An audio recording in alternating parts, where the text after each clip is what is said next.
What? Why won't you let me have that the right way round? What's going on?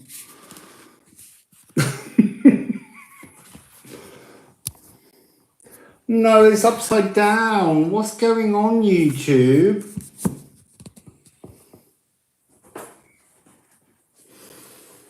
So bizarre. I don't know why it's doing it that way. Wassail eat me. It won't let me rotate properly. Why won't it let me go live the normal way round?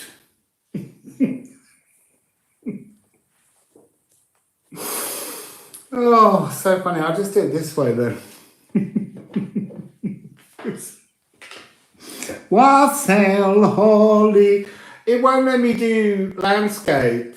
It said you have to change things in the advanced settings. It's being difficult. So we're going this way round. How bizarre. I mean, it's not even, let me just see. Let me see if it's a button down there. No. Well, we're going to have to do in a portrait format. It's harder for me to see what you're saying because it's right down there. I don't know what to do. I'm just going to carry on. This is portrait. I feel like there's too much of me in the screen. So, I'm going to begin by kind of completing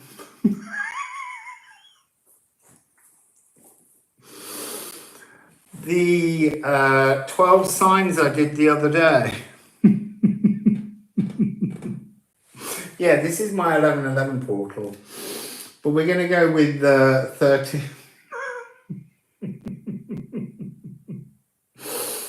We're going to look at Ophiuchus, Wassail, Persephone, Rising Tarot.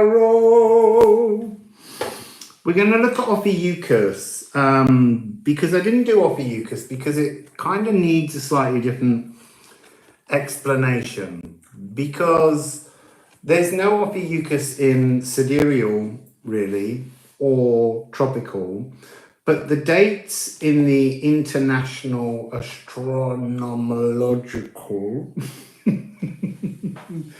Union from the 1930s, when they set all of the constellations, all 88 of them, it's the 29th of November to the 17th of December, and it's when the sun passes just by the foot of Ophiuchus, Asclepius, and the snake. So this card talks about the bolt from the blue. It's kind of an energy that comes from nowhere and it can come at any time. And it's a harmonic modulation of your frequency. So it's Asclepius, the snake bearer. It's a thread of divine consciousness, mystical resurrection, the cosmic serpent. And this is cardinal aether. So it's a kind of deeply divine energy. On the back of the card, it's not showing that writing, it's a bit blurry. Wassail TC. So on the back, we have the I am revival or I am destruction. So the polarities are about giving you a chance to consider where you feel you are on that line of polarity. Revival, destruction. How destructive do you feel? And how much do you feel revived energetically? Because the bolt from the blue is promising you a kind of healing. Asclepius was a great healer.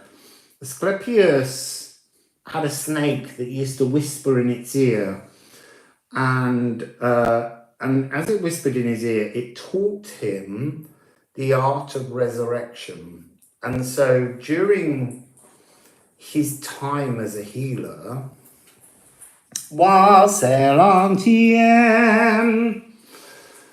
during his time as a healer, no one was dying. And so Hades or Pluto got really stressed. Wassail Artemisia Celeste in Sweden.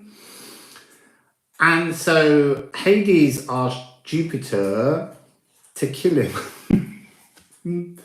Jupiter put him into the heavens as a constellation. So I'm going to shuffle a card and get a kind of pair like I did with the other house energies in the last 12 readings.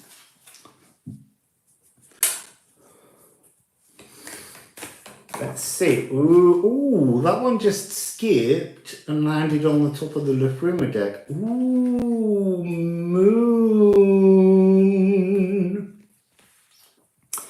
So this is the emotional cosmic mirror. So I'm immediately getting this message that you have to find some kind of energetic balance of your reflection if you want the bolt from the blue to come in. It's not going to kind of come in randomly. Wassail Silky the Fairy. Thank you.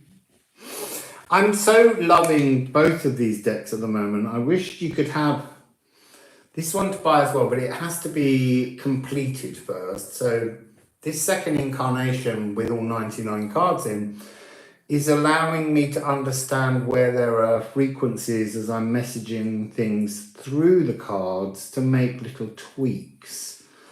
So this emotional cosmic mirror, this shimmering tremolo strings frequency, because all of these cards have a musical line underneath their main heading. So bolt from the blue, harmonic modulation. And then emotional cosmic mirror, shimmering tremolo strings.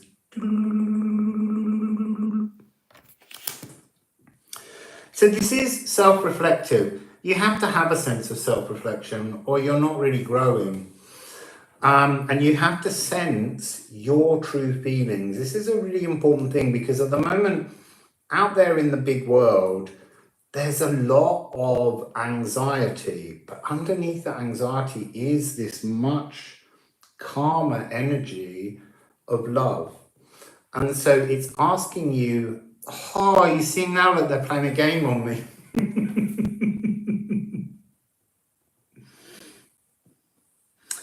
Oh, thank you. They are, I absolutely love these cards. Having both decks is really beautiful for me. And it's been very transformative for my own energy. It's brought me into a much calmer balance. And I love that. And I can't wait to be able to share the deck with you properly so that you can achieve it. So what are they showing me here? They're showing me this idea of 1326. It's twice the energy. So you need to be in your creative 13 moons frequency to make a reflection of you. And that reflection can then travel down through the mirror and reach you. It's interesting because there's a lot of other cards that have recently been talking about the multiplication of energy, but this is about standing in a truth and allowing, I kind of feel like it's the other half of you, because a lot of the messages at the moment are about connecting with our other self and learning how to be in that truer energy. Yeah, it's been an interesting journey with this deck. I downloaded it originally in Mexico while I was working on Liffruma. And it came through very hastily. And then I just left it while I worked with everyone on Liffruma. And then on my recent second journey that I went on, I might have to turn on another light. Give me 1 second.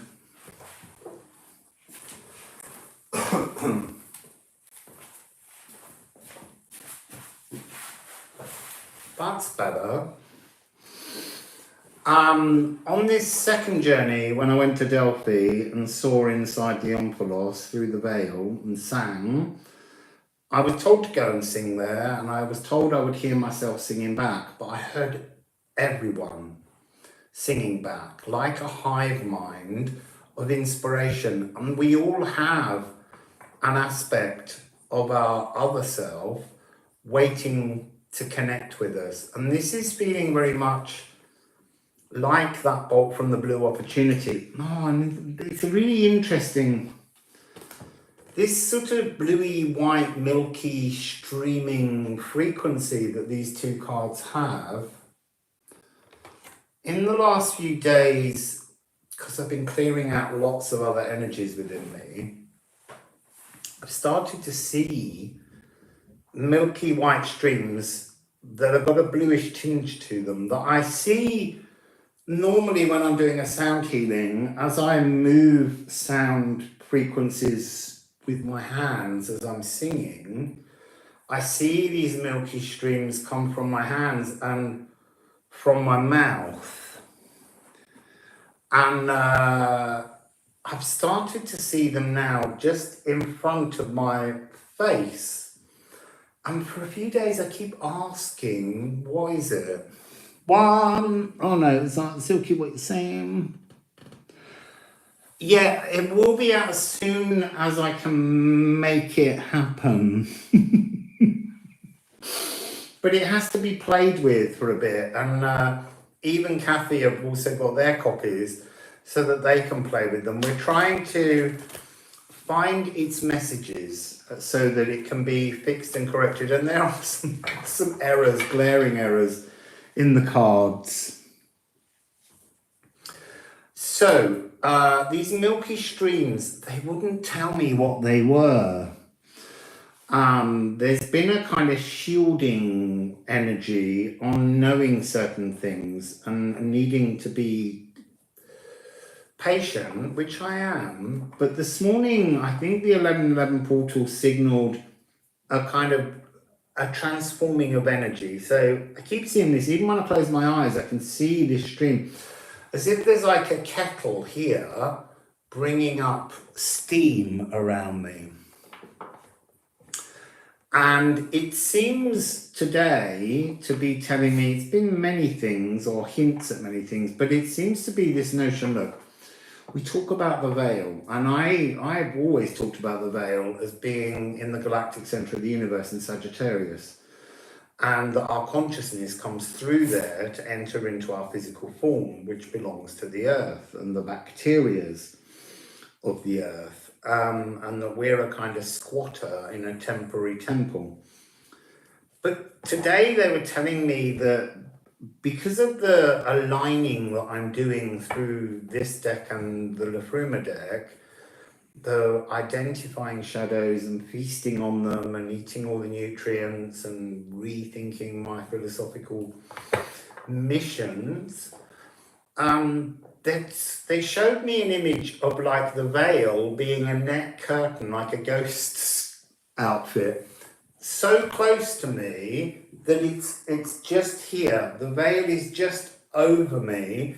It's not all the way out there as something very distant. And that's been interesting because in Romania, when I was up a mountain after Delphi, I didn't really know what to do with all that Delphic energy. I didn't really understand what I was being shown. The sound of the town unfolded from a cacophony into a kind of, as it moved between the mountains and unfolded, it became this cosmic chord of pure love. It was so dangerously comforting. And I got this message about the Hanged Man and Hod in the Liffruma deck as being our other half, this energy that needs to come down and shroud around us. And I'm not sure you wear it all the time, but it's an energy that comes in, but it has something to do with an alignment of your two energies: receptivity, the crucible of creation, and actioning something, bridging realms. And so at the moment, whatever it is I'm doing, it's very close to me. And this energy is the notion that we all need to remember that we are an aspect of the divine, and that frequency doesn't want us to reach up as if it's something far away. It wants us to recognize that those aspects of us that are divine are here within us. So we need to come down into our body, bring our consciousness down rather than reaching up with our consciousness. So remember your divine, connect with that energy and bring that energy into all the molecules of your body to create some kind of healing. That's all I can say about it. So this moon, the polarities are, I am distinct or I am shadowy. So the polarities I want you to think about right now is, I am revival, I am destruction. And look, you have to destruct things in order to find the nutrients to be revived. And that's this energy that has been coming up through the Hermetic practices that I've been looking into. This notion, Wassail Pari, this notion of re-death and birth. So when you leave the divine to incarnate, Wassail, one being one, to incarnate, that's when you die. You die to be born. And my mother came to me in Mexico, and I keep saying this story, but it's really important. She said, when I birthed you, I absorbed the pain to create your life. And now you have to absorb your own pain to birth yourself. And that's really what we're doing. It's a living re-death and birth. That's what the Hermetic practices want me to share with you through the work I've been doing on these decks. So I am destruction, I am revival. Where are you on that scale? And I am shadowy, I am distinct. It's interesting, on the back of the reverse on the moon card, it says there's the energy of lunacy, because look, we all go through that moment where we just go, I've lost my mind, haven't I? I'm believing in so many strange things, I think I've gone mad. There's also a gulf of mistrust that we have to step past. We have to begin to trust. And that can be very difficult, because one of the things that happens when you go on this journey, as you move further through, more and more difficult, Wassail Eve, chaos opens up, because there's more and more depth to the shadows that you can munch up and get all the nutritious delights to grow from. So there's also, the threshold of weeping hollow tears is an energy that opens moments when you could cry and you have no idea why.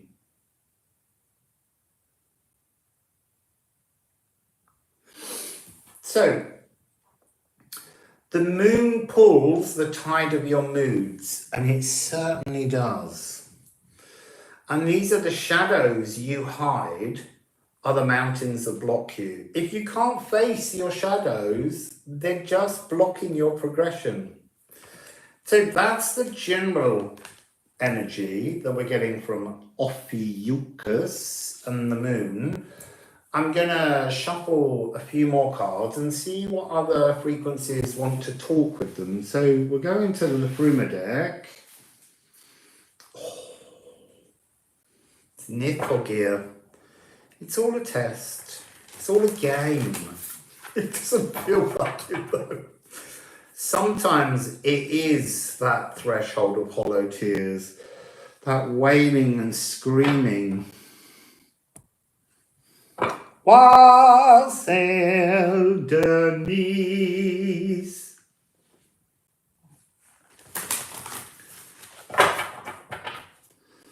So,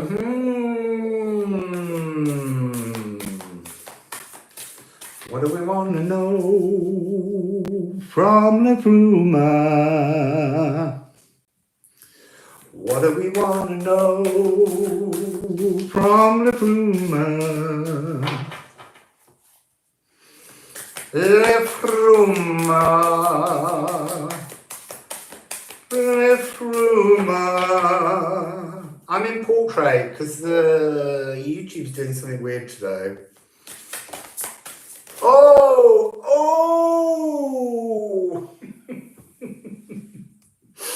So this Ophiuchus energy, this other self that wants you to join it and then descend together into your body, the 26 mirror becoming the 13 to come down, bringing the other half of your reflection, your true reflection down.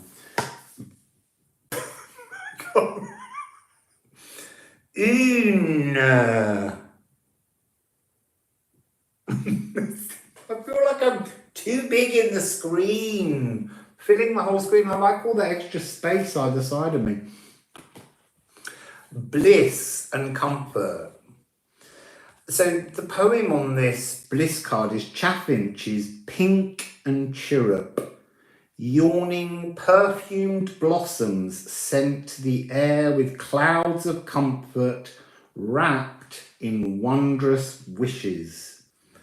Perfect pastoral peace passes silently as a white heart glances up, nostrils flared, drinking in all the blisses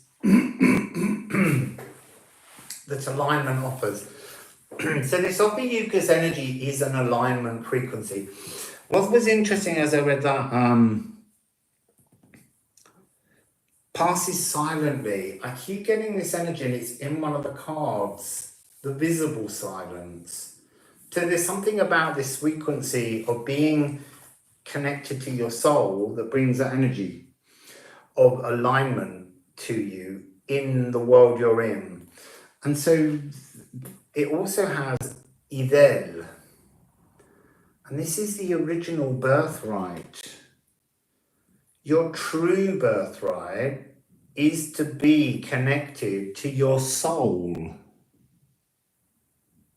Yeah, it's been such a joy.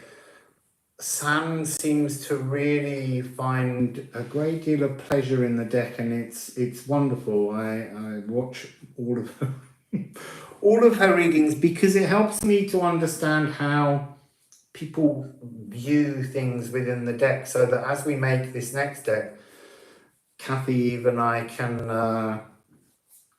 work on what needs to be done. So we also have Ing, the water meadow. The water meadow is the water phoenix. It's all this psychic other realm energy that comes down with Ophiuchus to ignite your true emotional makeup. But that has to be somehow this energy of combining your divine masculine, divine feminine, your emotional masculine, your emotional feminine, and your raw masculine and raw feminine into one big, beautiful heart. Thank you, Parry. And then Gifu. The gift. Oh, that's interesting. Look. So if we think about that notion of seeing your true reflection in the emotional cosmic mirror, combining your two hearts, there's two Gifus. There's one there, and then there's one there. And your true birthright is to bring your hearts into alignment. And then we have Nithogir. And it is just again, Wassail Kirsty.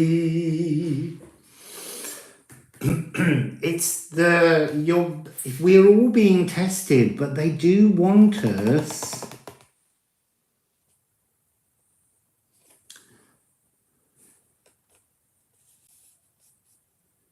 Wassail's a zombie. I don't know what you mean, I'm afraid. Wassail Demon 831. So Nithogir is a physical or a 3D world energy of source mind that comes in to work out how clearly you see yourself in the emotional cosmic mirror. So let's get a couple of the ceramic runes.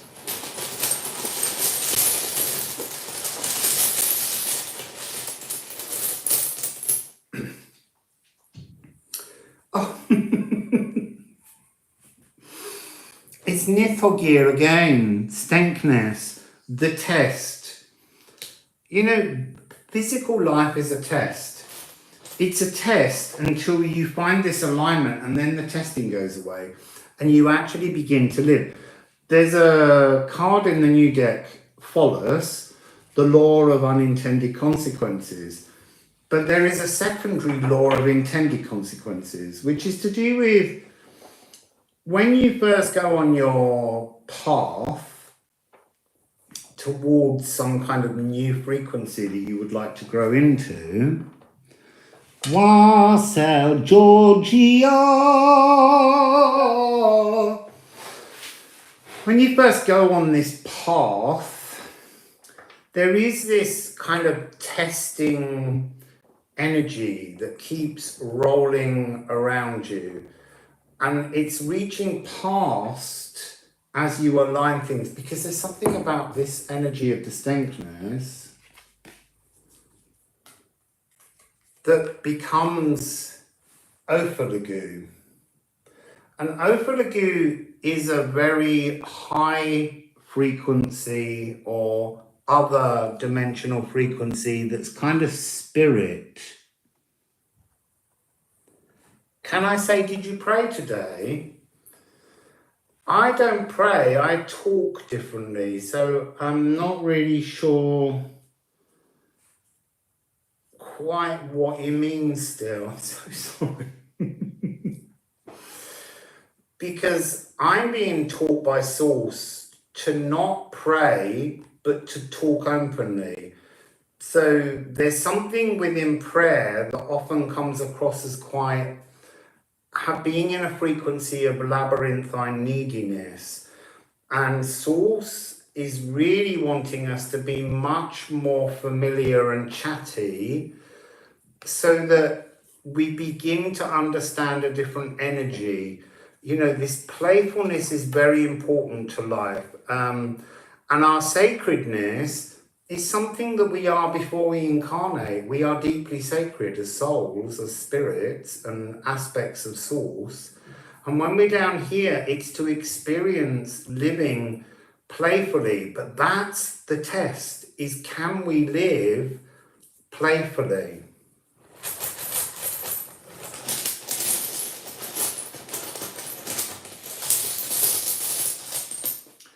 So here we have Hangtru, a review, Hangtru. This is very much a hanged man energy. This is, can you reach, can you appreciate, can you, in your cosmic mirror, accept that you are an aspect of the divine. And as an aspect of the divine, you are divine. But acknowledging that in a kind of, it's really difficult. It's very layered, but it's like acknowledging it in an unsacred way, in a more playful way.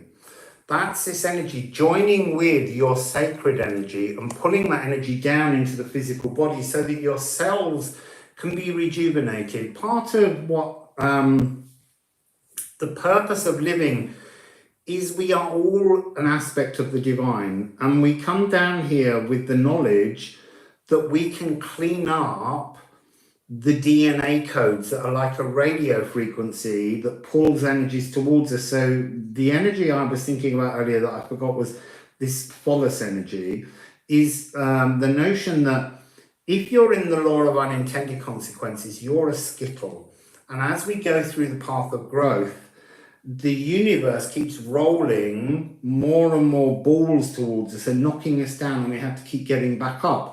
When you can shift into this Ophiuchus energy of understanding your soul's aspect within your body, not just you, your ego, then you move into the arena of the law of intended consequences. What you intend becomes your reality.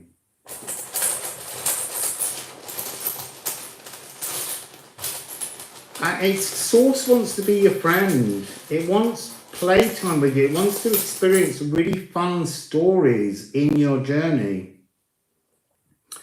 So this is Wassail, I can't read that one, Jacob Strand, or Gaia.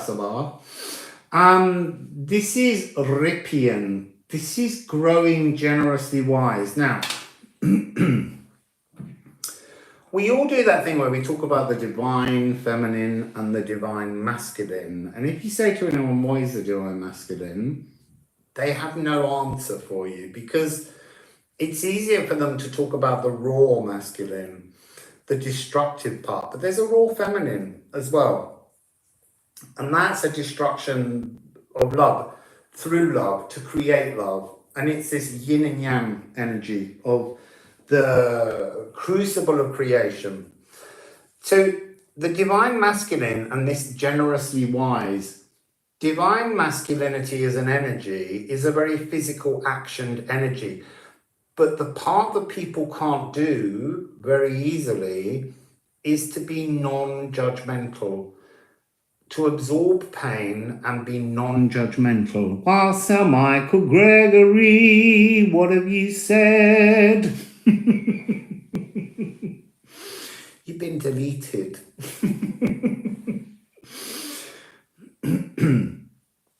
So this is about growing generously wise, not judging others for the decisions of their journey, because everyone has their own truth. Wassail Professor Greenleaf.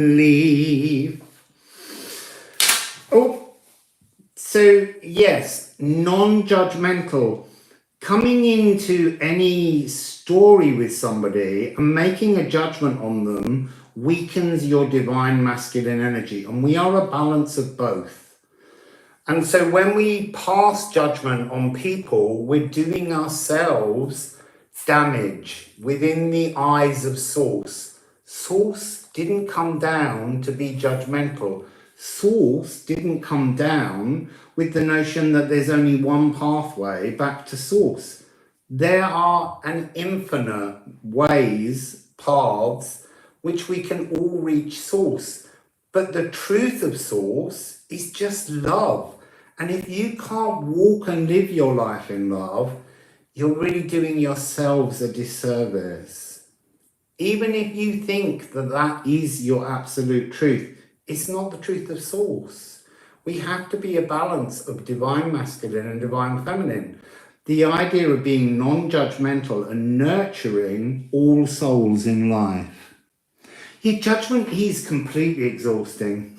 It really is. Let's have another of the lovely ceramic runes from Daniela. Ooh, health. So this is the energy of restoring your physical body, the divine masculine within you. And that divine masculine energy is wired in to, oh, you see, I don't want to give that away yet, and I do need to show it, but anyway. It is bacteria, because bacteria, there's more bacteria in our body than there are human cells. Our body belongs to the earth and the bacteria's on earth. Our consciousness belongs to the divine behind the veil energy, and that's what we're trying to build into balance, is how we live with our body. So when people say mind, body and soul, it's actually mind and spirit or soul, and then body and biome. They're two separate things that need to work in partnership, but we have to create a dialogue with our divine self. I just got a notification of a moon phase, but I know when it's coming. That does sound delicious. It sounds rather festive, very Yule. So, that's interesting. That was a message from Aidan that just came through, who was the artist on the Liffruma deck. See, beautiful synchronicities. So I put this on because I need to show you. We just put out a new email campaign, because in the Liffruma deck, there are hidden secret images. Oh no, have I not got it? Hang on. Let me go to the website. Give me a moment. Chat among yourselves. So across two cards, we hid things. So we just revealed the answer to the search for Brissingarman. And Brissingarman is here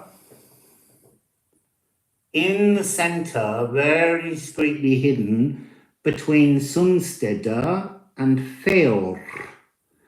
And if I just skim down, there you can see that image and the email, or you can go on to the Rune Garden on liffruma.com. There's a poem that goes with Brissingarman. But so we've also just posted the next image that you need to look for. So here is that image. So across two of the Liffruma cards, if you put them together in the right order, you will find the Vorda hidden. What is the Vorda? I'm not telling you. You have to look her up. So I'm going to pop these cards back while we have a little chat. So thank you to my moderators who are here, keeping me safe.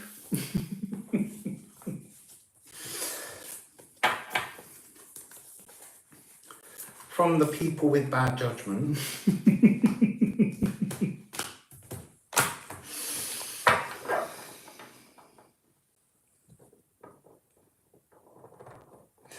No, I'm trying to encourage everyone to look things up. I did it the same with Brissingarman. You know, there's lots of stories about Brissingarman. I don't necessarily like them and I don't want to keep going them, but the poem that goes with it's really gorgeous. But the Vorda is a fascinating energy, hidden, as I say, in two of the cards. So let's I'm going to put those down there. I'm going to have a sip of water or Holly will tell me off.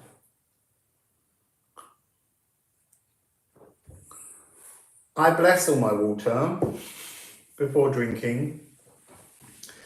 I ask it to thank it for fulfilling all my needs, because water is divine source frequency. Water contains the Akashic records. Yeah, look, Holly, there's 9 of them. And so this is the second one. I mean, there is a 10th, which we showed as an example, the ship. But there will be one with each new moon, which will go right on into the first half of next year. And I've been sitting on that secret for so long. And people involved in making of the deck knew about it, and they all kept very quiet about it. But they didn't have the poems. The poems, some of them were written, but I didn't finish writing all of those until they were ready to be channeled. I only just read the Russellingaround one before publishing it. And actually it's a very beautiful, very strong and profound poem that came out with that one. And you can see the results of that if you go on liffruma.com. To the Rune Garden, Verlandi's Rune Garden, and you can read that poem. So if you're using the Liffruma deck and those two cards come next to each other, it's talking about another energy. Wassail jolie du Michel.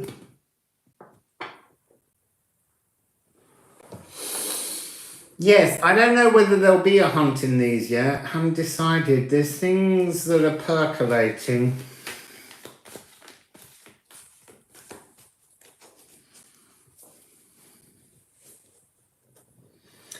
Oh, Joel, did you come in as someone that was making judgments on people when we just talked about how damaging it is to your soul to pass judgment on others? It's really, you need to learn to not make judgments. Everyone is entitled to their own journey. That's what Source, the divine, wants you to do. Passing judgment hurts your soul. It weeps because you aren't grown up enough to appreciate the diversity of God and everything that God created. Go and learn to be non-judgmental. You'll feel so much better. Really, truly, honestly, I know this. I hope you can find that in your heart. Because every time you pass judgment, God holds a mirror up and puts a damaging energy into you. So please, really try and open your heart to true love.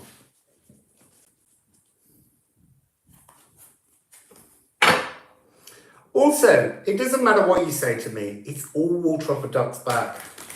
I've moved so past the energies that you think you can disturb people with. I'm in alignment. I'm so completely content with my life. And I know you're not if you're traveling out here being mean to people. So anyway, I really hope you can find a way to align your heart and be kind to people. Really, truly. I really hope you can. You'll feel a lot better in life.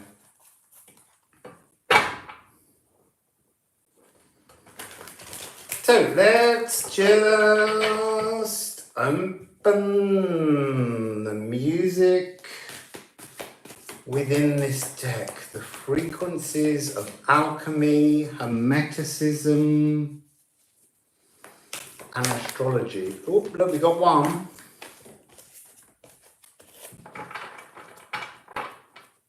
Yes.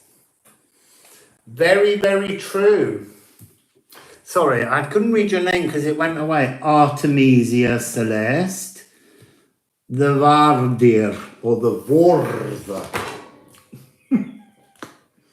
series. Now, we've just been talking about the divine masculine. Ceres represents the divine feminine. Ceres is a dwarf planet. She's in the asteroid belt. It's believed she was originally a protoplanet that existed, and then Jupiter kind of accidentally, with his big power, pushed her in to the asteroid belt where she now sits. But she's the divine feminine. She's the seat of the soul. She's an open air concert in the outside world, the water planter, agriculture, sowing, harvest, self-love, and recoding emotional truths. So Ceres' polarities are I am withering, which can happen, and I am growing. And growing is to be nurturing, self-forgiveness. It's wrong to forgive someone else. Forgive yourself, because if you need to forgive somebody for something, they're showing you a projection of a shadow you don't want to look at. So the thing is, Artemisia, can you find them in your Liffruma deck? If you don't have a Liffruma deck, you can go to a page on the Liffruma website, which is all of the rune cards, and you can search. You can search there. They may be a little easier to find on a lit screen than in the cards, but you won't be able to very easily put them together unless you screen grab them when you've found them. And you have a whole month to do it. And I was asking people not to share the results with people, but I don't mind what you do anymore. So yes, people present you with projections of things you don't want to look at within yourself. So when you kind of get a bit tutty and stroppy with somebody, it's a reflection of something within you that you won't look at. So Ceres will bring that energy to you. So the withering side of the polarity of Ceres is wintry. Now Ceres was obviously the mother of Persephone. And so when Persephone went into the underworld with Hades, in order to get Zeus's attention so that she could have her daughter back, she just, because she is the goddess of grains and agriculture, she stopped everything growing. So winter came about. So these are secrets that block your sacral. So the Ophiuchus energy we were talking about earlier, if you're on the wrong side of your divine feminine, if you're in that other energy, the darker side, then you will be blocking your sacral. Also, Ceres, these cards do make me laugh so much. I channeled all the energies for them while I was in Romania, staying in Timișoara, and they told me that they were going to exhaust me to write all these comments on the back of all 99 cards in a very short period, so that I wouldn't try and resist by putting any kind of cerebral thoughts into them. So this is manipulating your children. I don't have to worry about that one. I don't have any. So yeah, manipulating your children can be an energy, because part of the story of Persephone that doesn't get talked about very often is she wasn't allowed to marry. Ceres wouldn't allow her to marry because, wow, there's a frequency within the Ceres story, because there is a thing called the Ceralia, which I think is, it's mid-April. It was an old Roman festival, but it was also done in sort of autumn time as well. This energy of showing new seeds to old seeds, so that there was an idea of understanding how to generationally be in the same frequency to grow in abundance. I did, but I didn't read the story yet. I hope it is the pink aliens, because the pink aliens in the Liffruma deck on the Liffruma card, and actually the pink alien talks to me about being an energy called the Great Attractor. So behind the Milky Way, we can't quite see it properly. There's a space, a big magnetic black hole type thing that's been moving further and further away from Earth as everything expands. But as it's moving, it's causing other galaxies and other planetary systems and star systems to be crushed.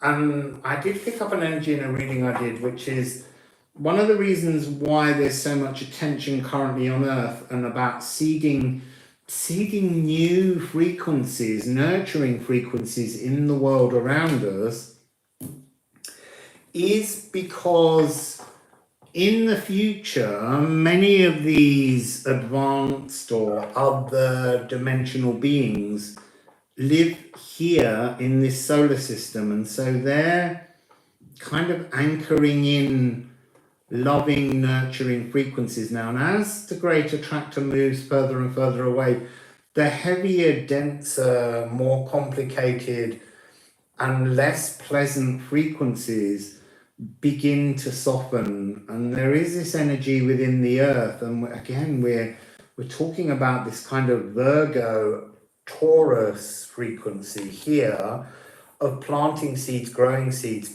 plowing fields so that we can have an abundance of things. There are many energies coming up out of the ground now because we've moved from the earth energy of that 200 odd year cycle of all of the great conjunction of Saturn and Jupiter being in earth signs. They mutated to air signs in 2020 on the 21st of the 12th. And now we're beginning to see that lightening, more spiritual energy, less of that, skeletons coming up out of the earth, ancient civilizations being discovered. There's more and more things coming out of the soil, and you can't hide the lies anymore because the sword of truth is like a plow and it will just dig them out. So there's a lot of shifting going on just now. So what else do we have? Unable to feel emotional or sexual intimacy when you're on the dark side of your divine feminine energy. And when Ceres is in retrograde, it's time to focus love inward and heal. So on the positive side of Ceres, it's about nurturing. So it's interesting, when I was in Mexico, my mother gave me a message, as I said earlier, but she also talked about this frequency, which is when a woman is pregnant, she switches to her actioning, not her esoteric feminine frequency, which is the creative 13 moons frequency, but she switches to the divine masculine in order to non-judgmentally grow a baby inside her. And then when you birth, you're still, because you're physically materializing life, but still utilizing the actioning part. Yeah, we call it divine masculine and divine feminine, but really it's this yin and yang. It's creative crucible energy and then actioning that energy into real life. And we all have those possibilities within us. So, quite often we confuse those notions. So you birth through the Saturn, non-judgmental, pain-absorbing love. And then you switch to the nurturing side to bring up a child, to gently show a child a way through life. Or you should. Not everyone does. But that's the idea. So divine feminine energy is self-forgiveness. It's also sacred female fertility rituals.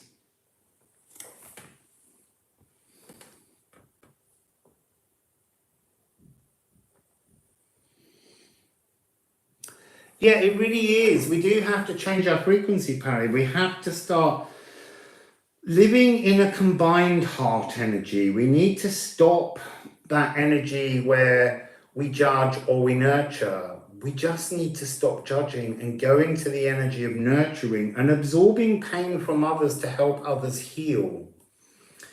So this is feeding the soil and preparing for future growth. So let's get some more energies with Ceres.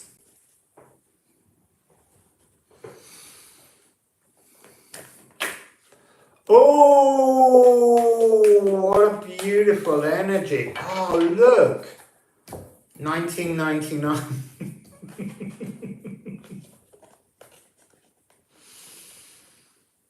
So, Mary the Alchemist. So, Mary the Alchemist was the first alchemist. She wasn't the first female alchemist. She was the first alchemist Now, why would a woman be the first alchemist in this gendered world that we live in? Because women create life, men don't in the same way that women do. So she was the first person to achieve the Philosopher's Stone, because there's something about the molecules within that possibility of creating life that allowed her to understand some deep esoteric understandings and knowledge. So this is Mary the Alchemist, and she is the final card in this deck.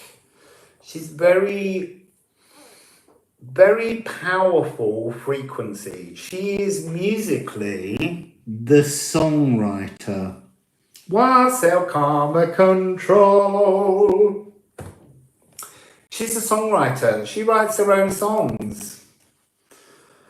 And she is the creatrix of the Philosopher's Stone, the all-encompassing cosmic womb, true alchemical completeness.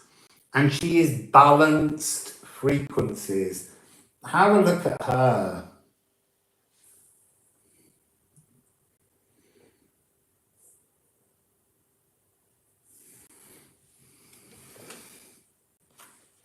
Oh my goodness, Federico.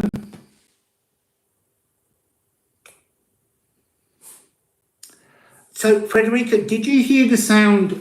You mean you heard an album from the air, like I heard up the mountain? And did it, if you did it feel like a kind of, it was like cosmic mer creatures sustaining this chord that kept undulating and moving? It was so divine and yet somehow so dangerously hypnotic. If I could, I would have fallen into it. It was a full album, but you mean from the natural world? You heard the world sing to you. It wasn't an album that you put on.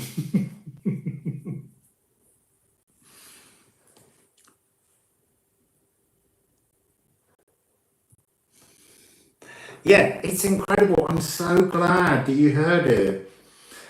Because it is the weirdest thing, and I have to keep reminding myself that it was made from the distortions of the earth being unfolded back into the truth of love. It was the most sublimely beautiful. It went on for 3 days. It went on, and it wasn't only me that heard it, my friends that were there. In fact, Daniela, who made me the ceramic runes. So, let's have a little look at the back of Mary. Mary lived in Egypt. I think probably lots of her work was destroyed. I was in Buenos Aires for 3 months. I loved it. What burping? Excuse me, people. So her polarities are I am full or I am empty. Where do you place yourself on these polarities? Because that's the idea behind these cards. They give you a kind of scale at which to look at. And look, you can go back that way and then go a little bit further that way as you work your way through. There's 99 different polarities in this deck to work with. Wassail like wom wom wom wom wom wom wom wom. I love the number 1, and in fact, look, you came in just in time to see a divine one. Not me. 1999. If you add that together, it comes out at 1. Because in numerology, where there's a 9, you don't need, you just remove them. So really, it's just 1. Full. I am full, not empty. So now, this is interesting because this is, as you go through the deck, the polarities on the back and their positive and negative attributes transform. They begin as a kind of they energy, and then they become you, and then they become me. And when you get to the very higher cards, you reach a point where there is no longer any difference. There's a polarity, but you just need to keep, and you will understand how to head towards the energy. So this, Mary the Alchemist, represents life, eternal, creative, and actioning. So that's the balance between the divine feminine, Ceres here, and the divine masculine, Saturn, in this deck. So you are both creative, you are both yin and you're yang. You know how to create and muse and philosophize divine ideas, but you also know how to action them and materialize them in your physical world. So to give birth to your creativity, that's what this represents. And so this is the visionary oracle of inspiration. So that's a really important thing, inspiration, because when I was with the oracle in Delphi, and I spent a long time imbibing the Castilian spring water that all the pilgrims for thousands of years have used to bathe in and cleanse themselves, I was drinking that all day, every day, 3, 4, 5 liters of water before I went to the oracle. When I went to the oracle and sang and put my head inside and saw the energy inside, that was everybody, everything in the universe singing back. It was singing inspiration. That's the purpose of all oracles, is to inspire.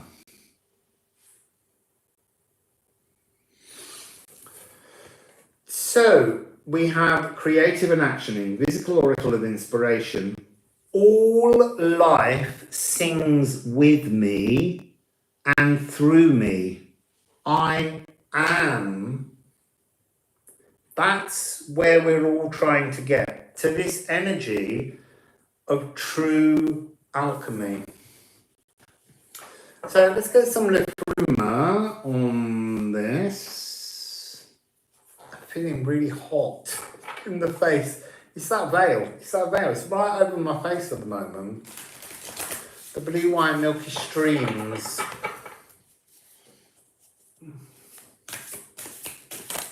Oh, yes.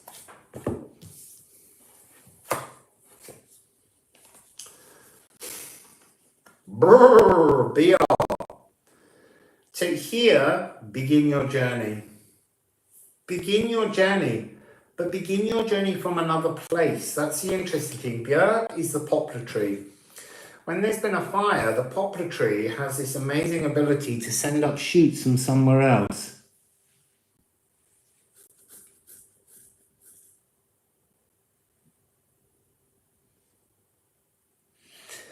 Oh, that's interesting, Federico. Oh, it so changed my life. I couldn't talk to anyone. Couldn't talk to anyone after Delphi. I really didn't know what I was supposed to do with the knowledge. And what that eventually I understood I had to do was I had to focus on this deck. I had to just stop everything I was doing and just work to build this deck into the next frequency. It is an incredible place if you can find a way to get to Delphi, but don't do a day trip from Athens. Go to Delphi, stay in Delphi, feel the energy. I tell you what was really weird, it's up Mount Parnassus, and you all know I get terrible vertigo.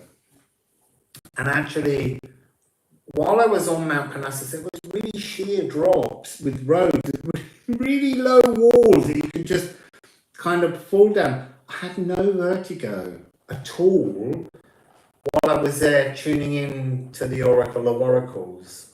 It was really weird. I went and visited houses on the edge of the mountain and it didn't bother me at all. I felt completely grounded. So look, the poplar tree can send up new roots. So go on a journey from a new starting point. Doesn't matter when you start your journey. This is a journey to find true alchemy. What is true alchemy? to find your personal philosopher's stone. What is your personal philosopher's stone? Your heart beating as one. So no longer that judgment. All about nurturing, all about love, nurturing the natural world, nurturing others. It's that frequency. And then as you go further through the deck on the journey, you come to Vitriol, which is the other philosopher's stone, the higher frequency, different energy, in another dimension. But there's, it's more of a kind of collective spirit stone. And it's completely different, and it's the inner earth void. And although part of it is to go on a journey into the earth, really all our molecules are made from earth molecules. So it's really a journey to go truly inside all of your molecules and break the old codings that you have within you so that you can become Mary the Alchemist in your own way. So yeah, going on this journey from a new starting point, it doesn't matter when you begin that, it really doesn't.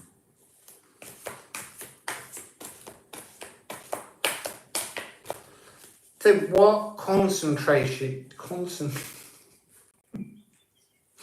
what energy would you like to show us in a card that concentrates that message of alchemizing everything within us, beginning that journey to reach that point of true alchemization?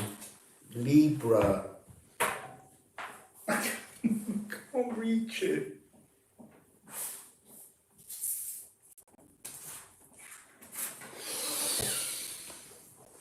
So Libra, House Libra. It's interesting. This is sublimation. This is the triple point paragon. You might want to look at the House Libra reading to get more information about this. It's a saxophone trio. It's the point at which temperature and pressure are at the perfect point that an element, you, can exist in all three states: solid, liquid, and gas. Solid, your body; liquid, your soul; gas, spirit, that connection to source and the elven light. So this is the ardent arouser, the inspirer, and that's what we're trying to reach. Stimulate to animate, vaporize to spiritualize. So this is talking about the energy of the complete journey from being in a stagnant labyrinth, being an ego-driven energy, and that we're all that. I still do it, even though I feel as though I've awakened to my soul path. I still have those moments where the ego tries to overrule the soul, and then I get corrected. So let's have a look at the polarities here. I am suppressed, or I am stimulating.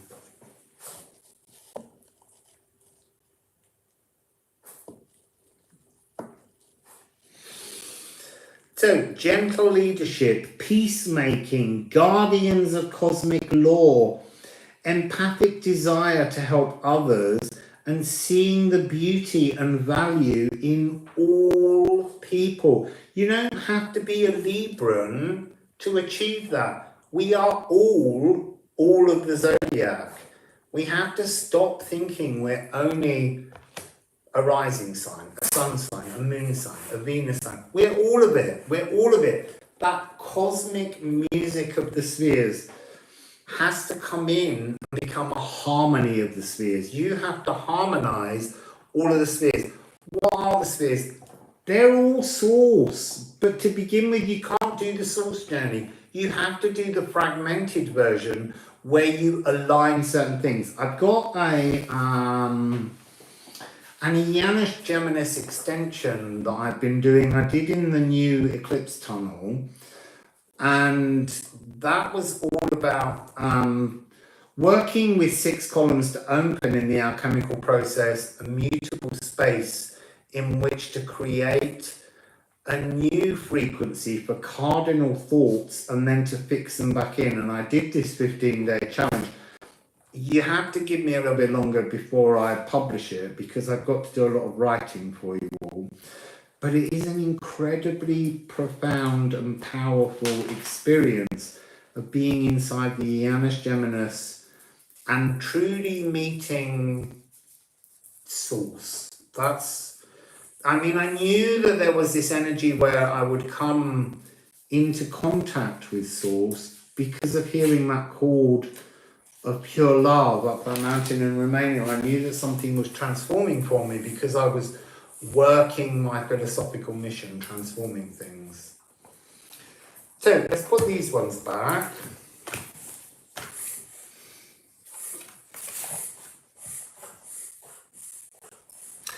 Yeah, I think there's something to do, Denise, with sometimes I think there's something along the lines of it's a human journey to be inspired at different moments in time as we get older. Maybe we're more able to be open to these possibilities. I don't know, and I don't want to pass a judgment on younger people and say they can't understand what we can understand because we're more mature, because that wouldn't be true. There's some amazingly profound, very young people around at the moment. So let's just ask for something else. Oh yeah, Bedlam. We have one called Barming Hospital, which is where Barmy comes from. That's in Maidstone, Kent. That was a mental health hospital.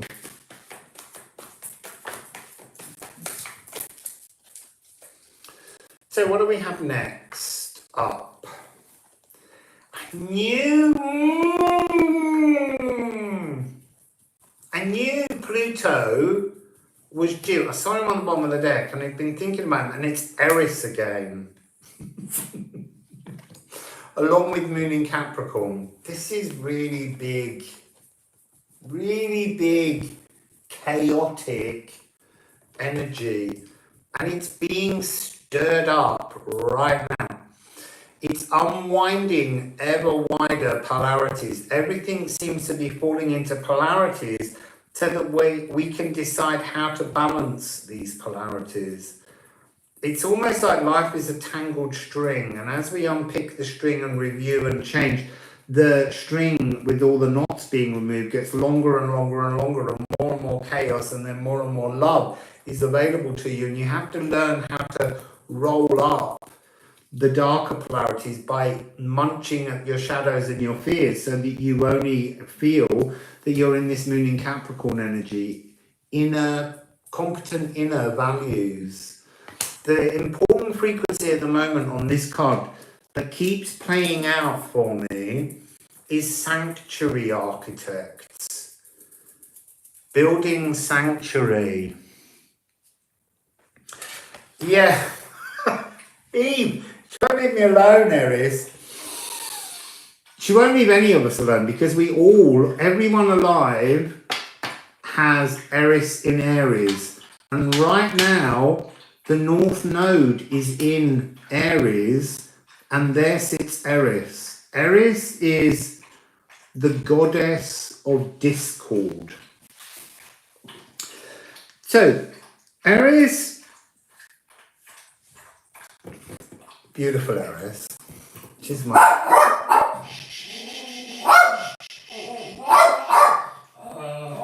She won't stop.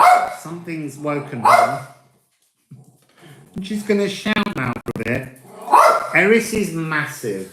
Seriously massive now. So, this is what Eris says to me. She is a moral compass challenge. Musically, she's... I keep forgetting that this got channeled. She is a classical thrash metal orchestra. She's something that feels like it shouldn't really exist in the world. But there she is, Eris.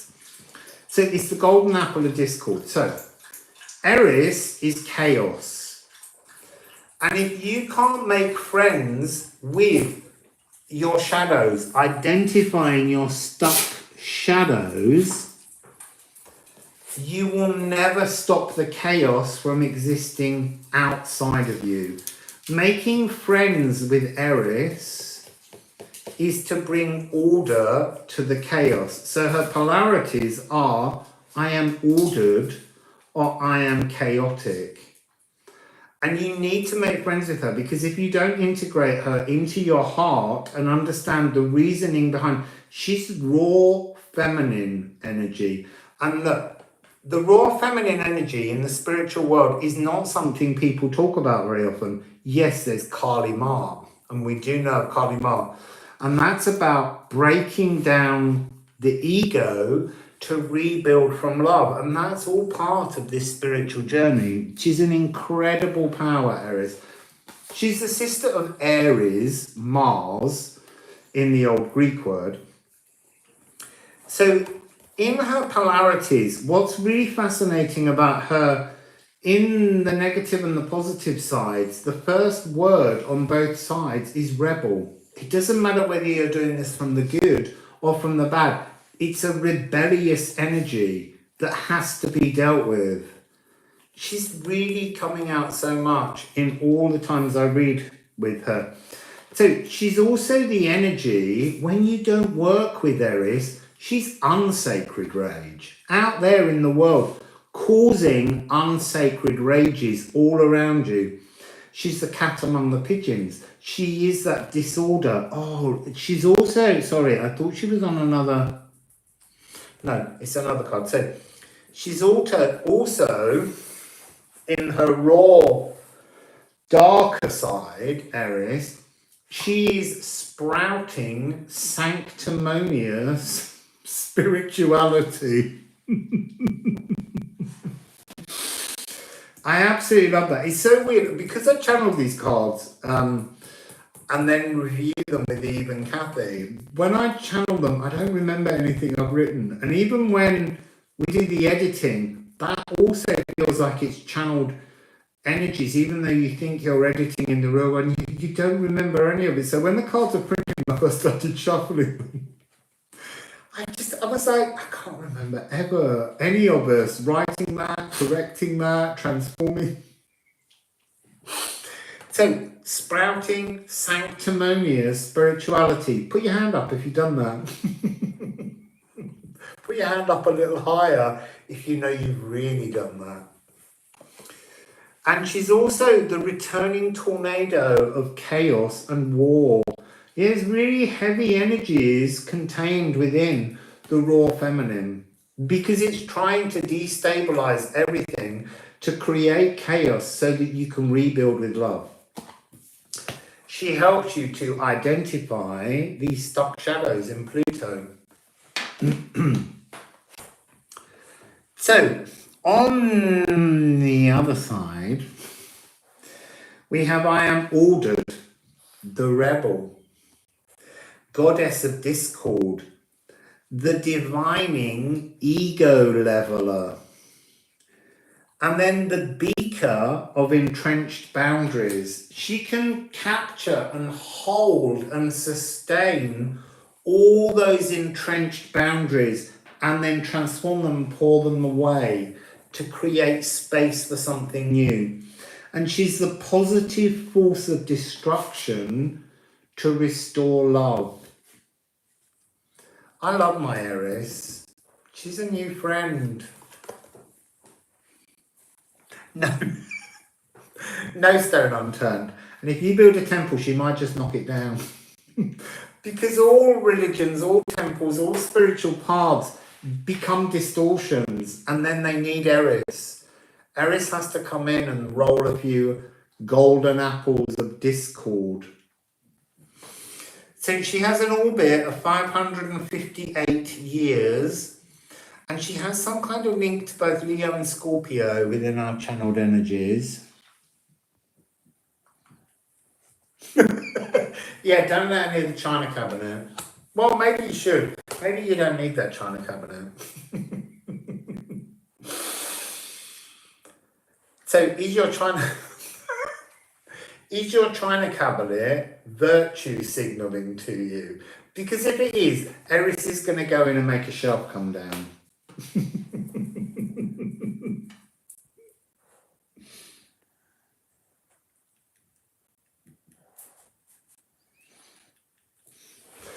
So, Pluto is the spine. Oh, and she's crown chakra energy.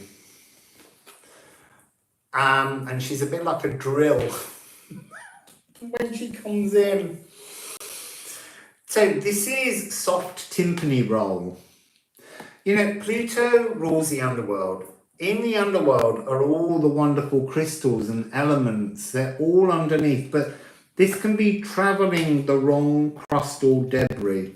So what does that mean? It means sometimes we journey picking up all the wrong signals from the earth. This is also dormant ice volcanoes beckon to this energy that there are frozen emotions waiting to be warmed and released. That's all in Pluto. It's fixed water because it's Scorpio.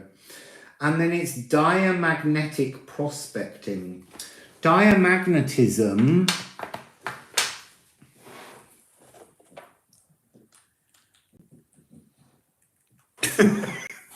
You're a cat owner then, Eve. I know you are. So it was the day when you were hoping that someone would let the cat out because you couldn't do it.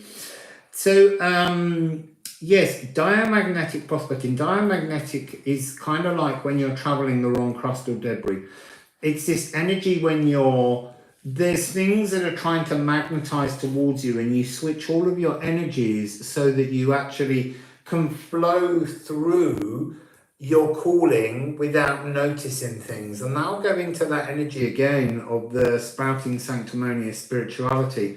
It's when we're sliding on a wrong path. It can also be really important when there's really a lot of very heavy energies to utilize that diamagnetic energy so that you don't attract things. It can be a protective frequency at times. This is also bismuth, which is the unknown metamorphosis. You have to trust in the chaos of Pluto and Eris that beneath it are all the riches. So, I am buried, Pluto, or I am returned. So he has this energy of being terrified. Terrified is being so scared, so in fear, that you are stuck, terrified, the terror, the earth. You become only your ego and concealed in fear, paralyzed by darkness, entombed in a spiritual sarcophagus. You made your spiritual decisions, and I'm staying in those. I'm not moving. It's also when he's in retrograde, it's what powers do you allow to control your life? On the plus side, and it is a beautiful plus side, when you identify your stock shadows and integrate Pluto into your heart alchemically, it's bounteous. Wassail sacred sea, wassail butterfly jewels. Do I like Rice Krispies? I don't really eat breakfast cereal ever. So winter is summer. Nestled calmly in your frame. Nestled calmly in your frame.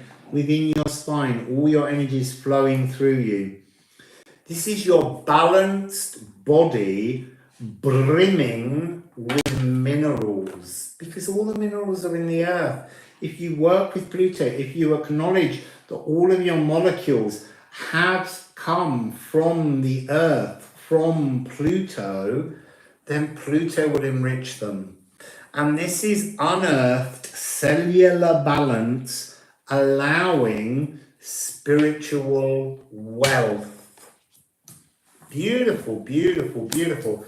And that I'm not going to do Moon in Capricorn, other than to say it is the sanctuary architect, building yourself a sanctuary within your body, allowing your consciousness, your soul, and your spirit to exist in a sanctuary because you balanced you.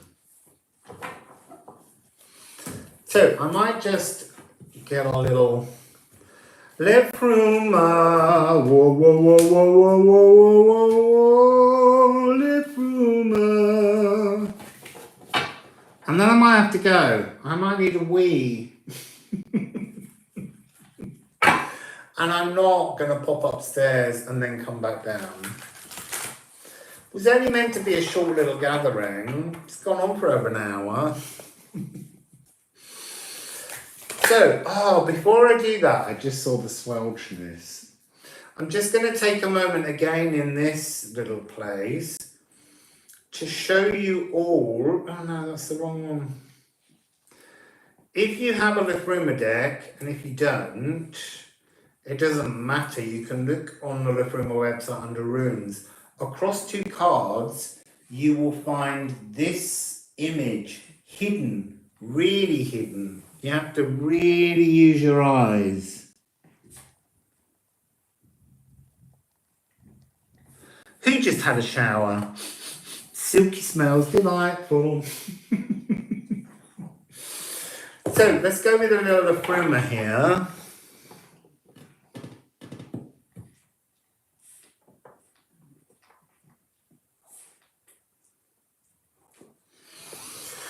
So let's have a little look at what Liffruma wants to say.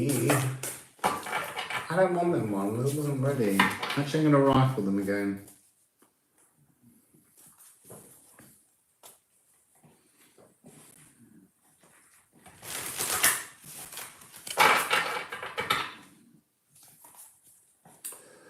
So, Liffruma.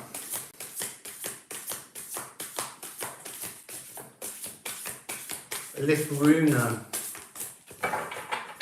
And my pink alien. That's too many. That was like 8 cards. I need another sip of water. Divine Source. Oof.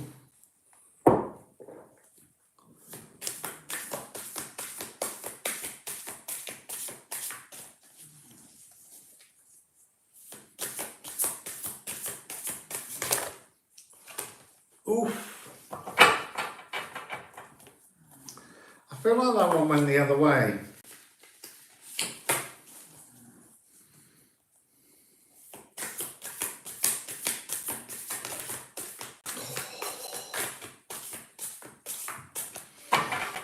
Okay, so look, what do we have? Look, 8-8. Wendhorn. Wendhorn is the energy of unbinding from the moon. So, the moon in the Liffruma deck is obviously male. And there's something which happens to me when I stand in the sea, that the sun and the moon switch genders when I get in the sea. So, I don't know how that works, but it does. The sun becomes so much more gentle. But the energy of this card is talking about Mona in the deck. The moon, when you're on your ego path, when you're not fully awakened, the moon binds you in distortions.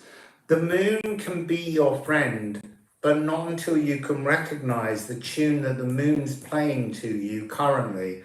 If you're not observing moon cycles, if you're not looking at how that affects different moments in your emotional zodiac, it will mess with you. And it's about unbinding.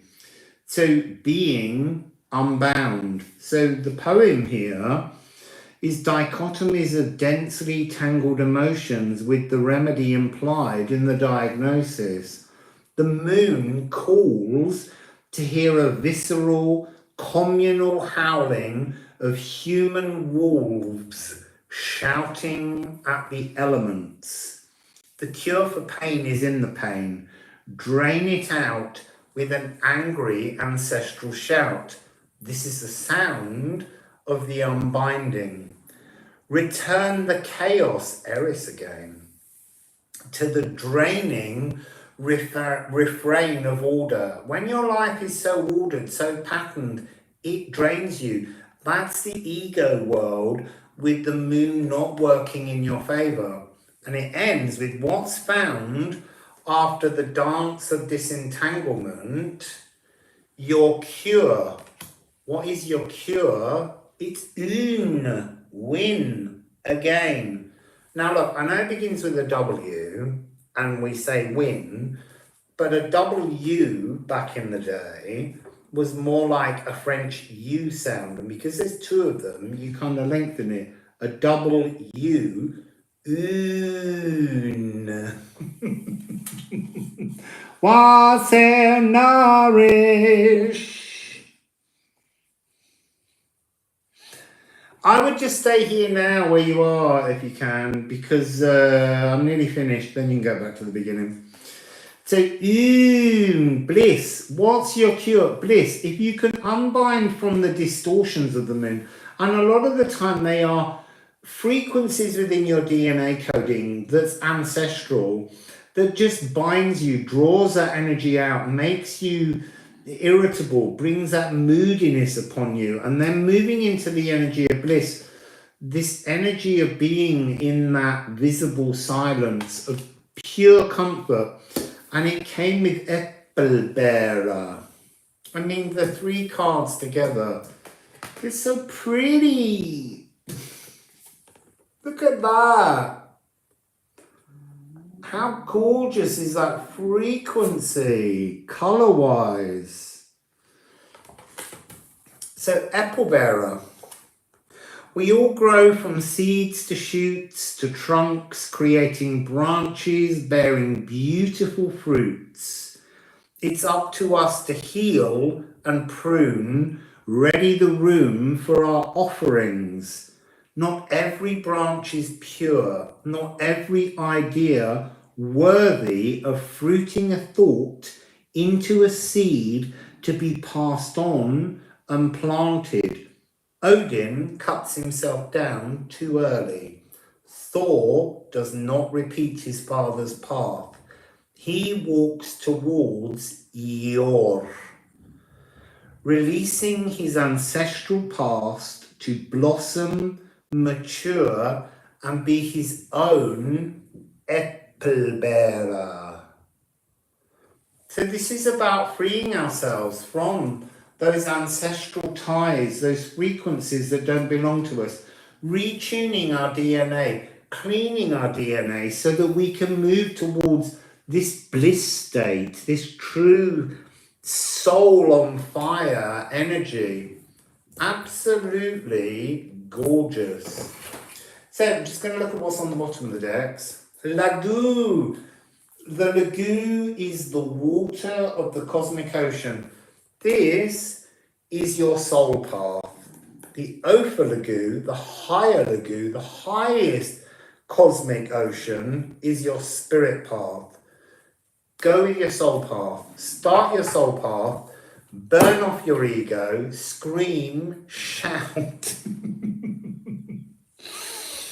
And then buy Sacred Tear. And then on the bottom of it, oh, I love this card so much. Hermea. It's another 13.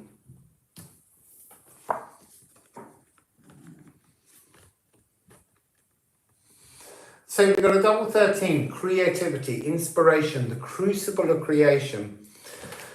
Hermea, birthing instinctual trust. So this is the youth orchestra.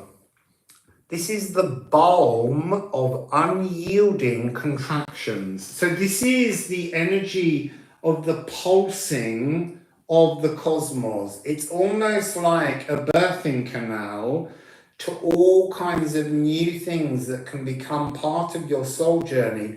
And they will be squeezed and pushed into materializing. So this is charismatic creativity.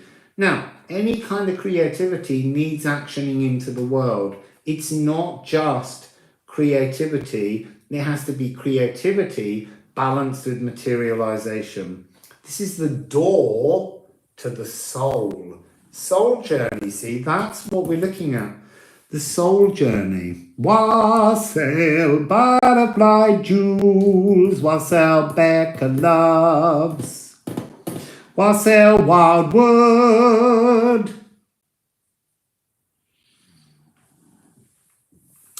So this is your true nature.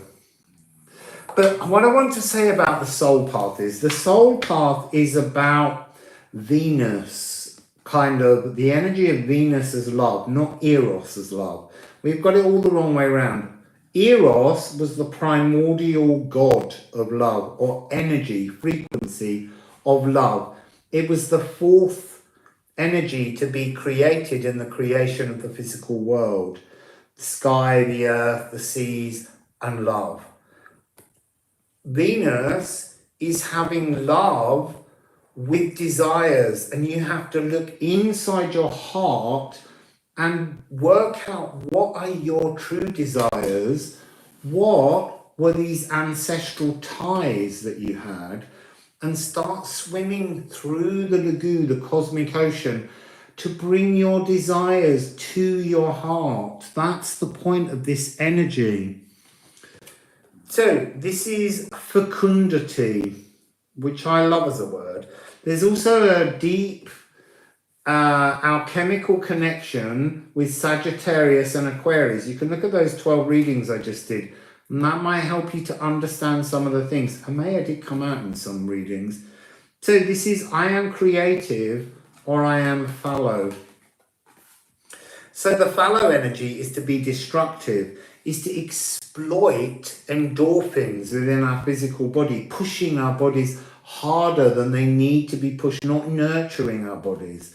This is also a raw, selfish survival instinct that we can have. You know, pushing that person under the bus so you save yourself.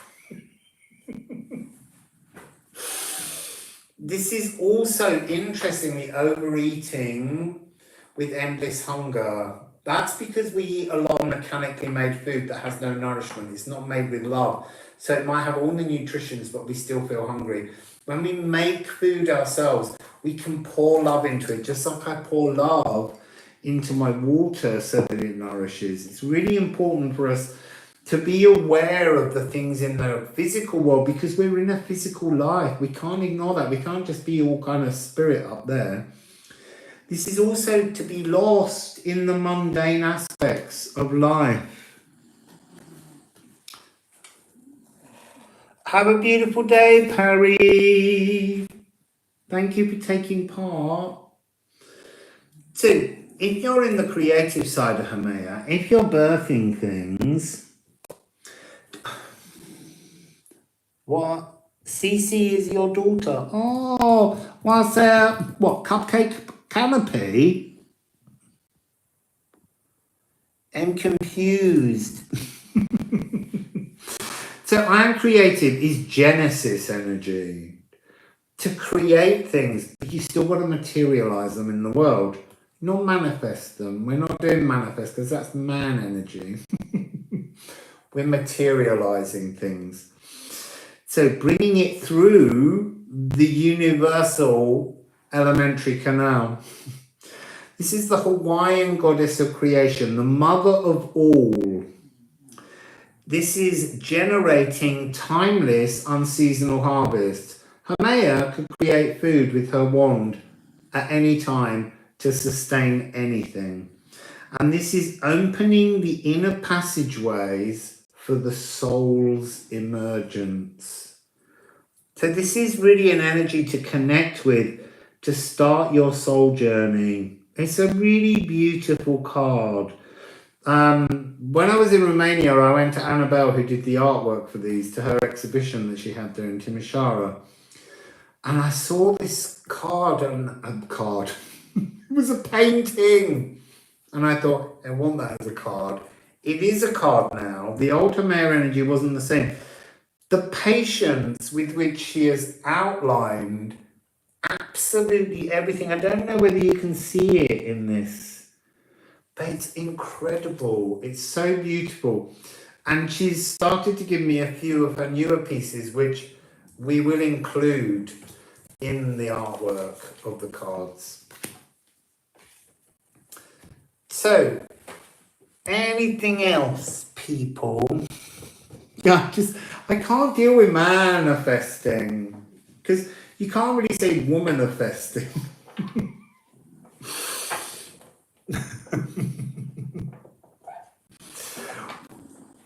Wassail Bridget, have I been answering Cupcake Canopy as if it was you, Bridget? Thinking you'd changed your name.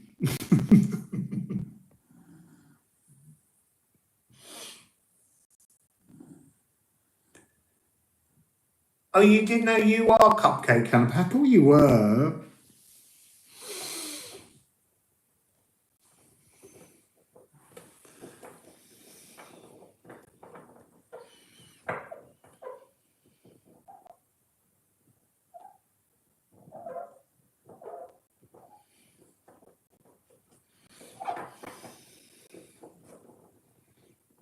Yeah, I thought it was. I just didn't know. Got all confusing there, Bridge. I'm glad it must be very early in the morning where you are. It must already be the 12th.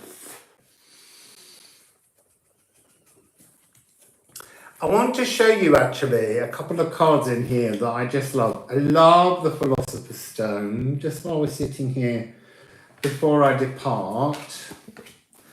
There's a couple of cards I want to show you. I'm not going to explain them right now, but there was a reading I did the other day with one of them in, but they won't leave me alone. Oh, I love this one as well, Regulus. This is a very late energy of self-coronation on your spirit journey. Here's the wonderful one of Vitriol. That's got the didgeridoo as its sound frequency, because it's here, this, look at that one. The Crocus of Venus. I absolutely love the notion. 7 a.m. in Australia.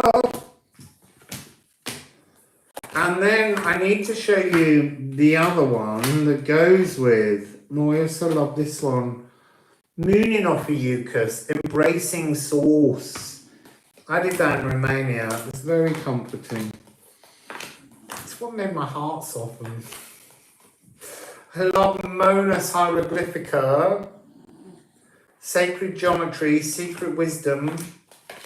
It's like a certificate you get from Source sometimes. Come on, where's the Crocus of Mars? Here it is. So these two cards are really special to me. These were why I needed the deck in its new format, because these two energies are really essential to all of us on our journeys. This is to be in balance with your ability to action something and to create something, to bring something from the crucible of creation up and be the bridger of realities, the Bridget of realities. So this is being in balance with what we call divine masculine and divine feminine. It's your yin and your yang, but you have to bring them together in your heart to make the change. Yeah, Wassail New World Shaman. Oh look, New World Shaman. There's another card I need to share with you. Oh, there it is. This, Kwawa. This is the Cosmic Shaman. And so this is the Tongva, singer of creation. This is, I think they're an indigenous tribe from California. And so this is the galactic singer of existence. I just love this card.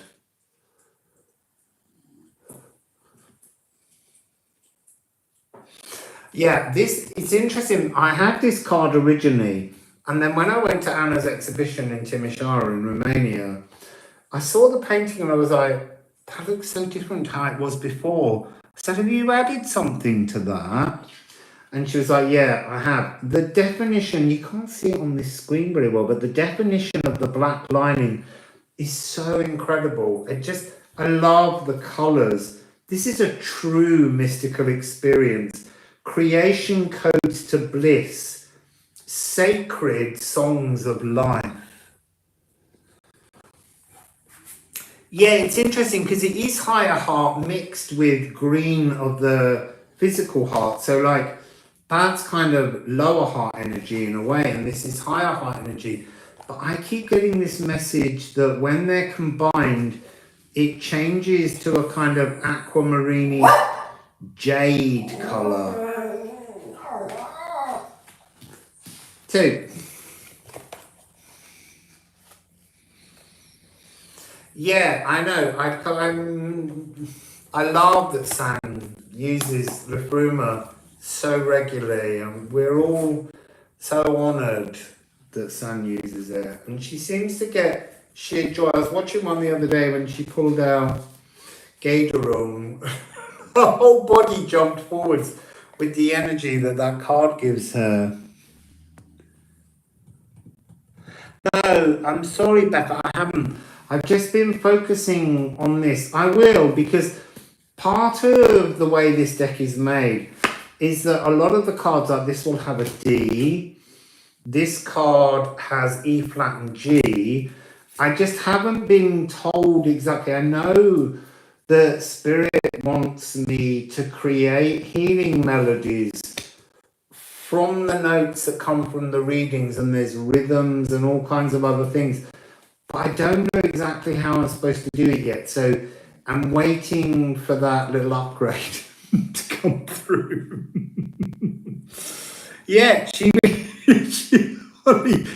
really did. Oh, you're married to a jade. Fabulous.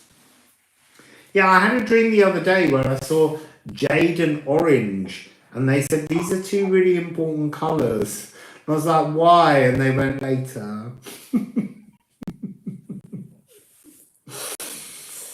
It's like they play games, but that's the point. Spirit, I go back to the very beginning. Spirit wants to play games.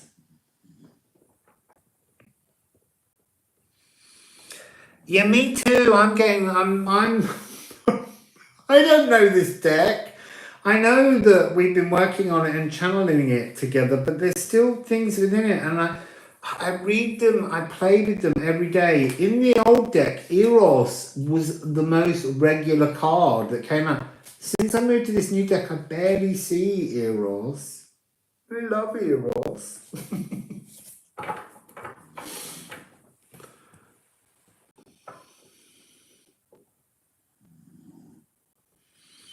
No, I don't. The thing is, who is Raziel? Is it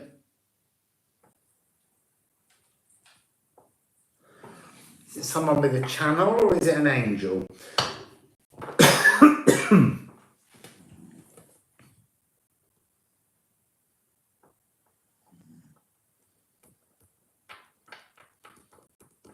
Yeah, and elves, Bridge. Elves are always playing naughty games with me. But at the moment, Poi Poi is my new energy, and I don't want to talk too much about Poi Poi until Poi Poi tells me it's the moment to do it. Okay, so it's an angel. Yeah, I mean, it might be that that's a similar frequency to the one I call the pink alien, because things come through to us in different frequencies to make sense in our own world. The archangels are in this deck on the 4 elements, so they're present, but they're also there with the elementals as well. Yeah, Poi Poi. Poi Poi is my best friend. Talk to Poi Poi every day, all day long. But as I say, I can't. The thing is, it's part of the energy with Poi Poi. I can't bring Poi Poi up until Poi Poi decides it's time. Because when I embraced the energy of Poi Poi in the eclipse tunnel, merry hell breaks loose because Poi Poi unfolds all kinds of additional chaos that he wants you to munch up and find the nutrients in. Did you? What did Poi Poi say?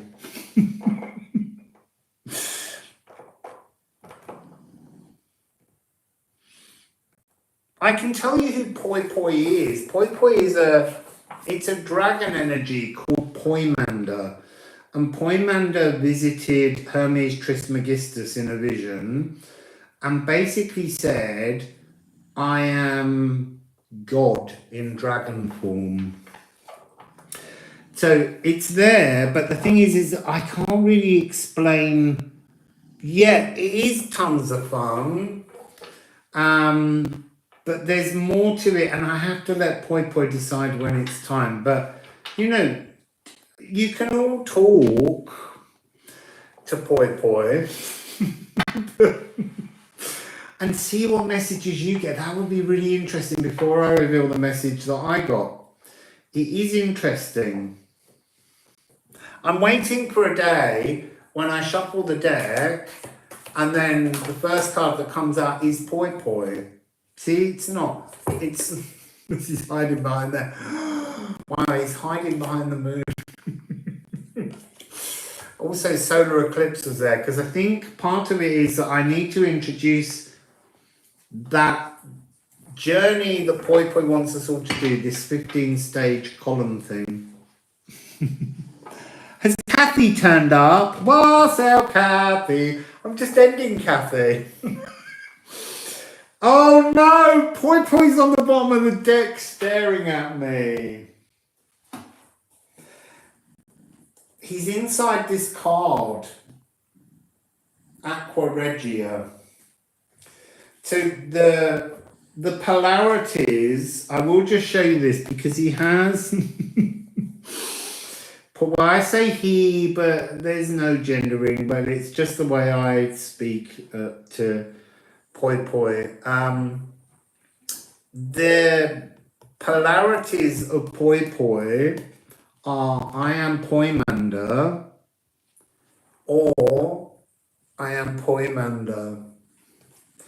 Poimander is mind. Poimander is the dragon of creation. Poimander is the mason of the multiverses, the establisher of every known law, ineffable and unknowable universal oneness. And it's the same both sides. Today's the card of Poi Poi. It's Poi Poi's deck. Poi Poi is also in this deck, along with the pink alien, as Nithogir in a couple of the cards.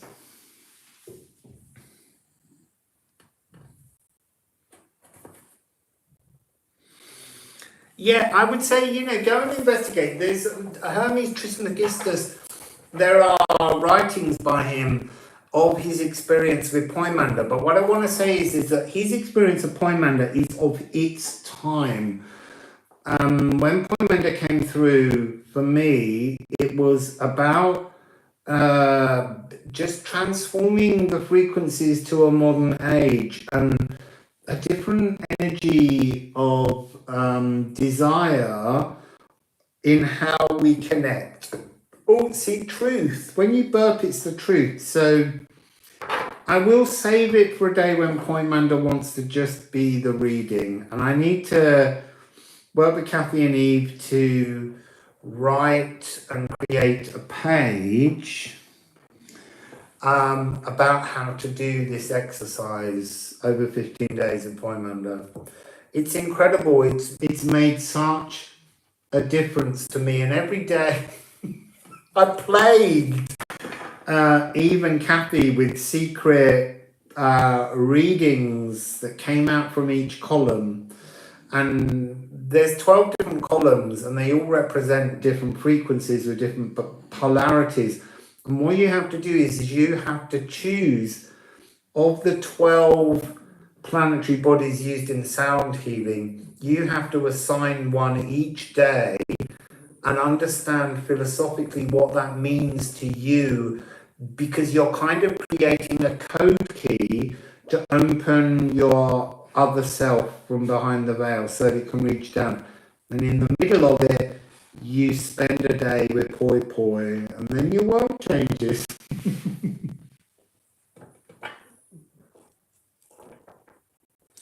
Yeah, that's Poi Poi's fault. Hermes is Toth, yes. Yeah, oh, okay. So yeah, Hermes Trismegistus. There's you can look up Poimander, or sometimes it's spelt in an English way. I like it in the French because the translation came from Greek to French to English, and I just like him being Poiman. But then he told me to call him Poi Poi.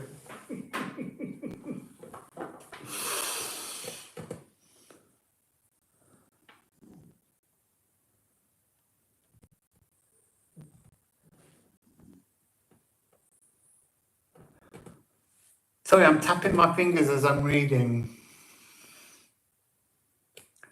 Is Poi Poi red? In the card, he's cerise. But I don't know. You see, I suspect, I used to live in a pub called the Green Dragon. I don't think he's green. But look, Poi Poi will be what Poi Poi will be for you, if I'm honest. Have a listen. You can look online. There's free versions of the Hermes Trismegistus frequencies of Toth and his experience of Poi Poi. I feel like I want to giggle all the time because of Poi Poi, because it's a very sacred text. But Poi Poi, I can't even say his name now. But Poi Poi sees it very differently now.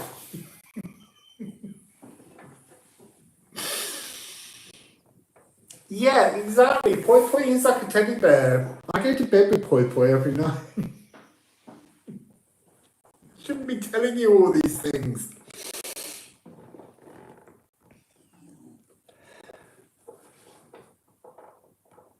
Yeah, that's Poi Poi. He gave you Poi Poi so that you can do some amazing, miraculous alchemy in your heart and body and soul and spirit. Yeah, it is absolutely, that is the most important thing. But we will do a whole time with Poi when Poi Poi comes up. It's terrible. It's terrible because even now I'm thinking I can't wait for bed because that's what I'm getting. Oh, it's when I go to bed with Poi Poi.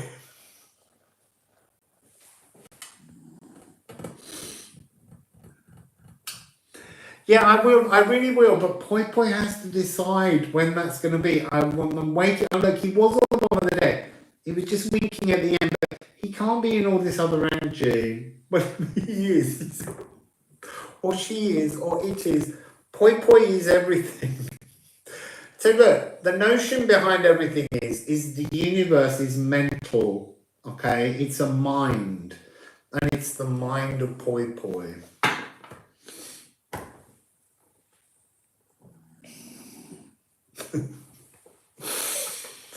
Snap, crackle and pop. Snap, crackle and Poi Poi. It's a pleasure. Yeah, sure. You can email me. Either at liffruma.com. I don't know what my email is there. You can write to us at liffruma.com and then Kathy can send it to me. Or you can write to Russ at Russellingaround. Yeah, look, I'll be honest, there is something about Poi Poi that needs to be shared cleverly, but Poi Poi does want to be shared. Poi Poi doesn't want Hermetic secrets anymore. The Hermeticism wasn't meant to be turned into a secret. It is secret knowledge that can come to you, and that's in the Monas Hieroglyphica card. But it's meant to be energy, truths, notions that are shared and freely available to everyone, because having the knowledge doesn't mean you can walk the path of poi poi. That's something else. But it's not meant to be hidden any longer. It's you know, poi poi wants it shared.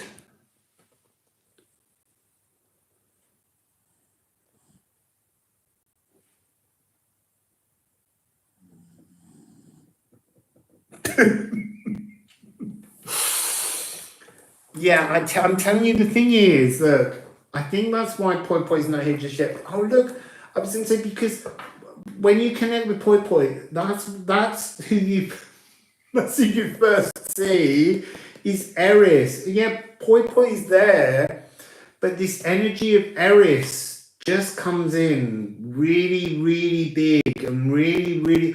Oh my God. Soot, chaos, all over planet Earth, and you're waiting for your Ophiuchus bolt of joy to come down and materialize around you. And I split the deck and got, again, a reminder, the Crocus of Venus, very, very important energy of being in divine balance.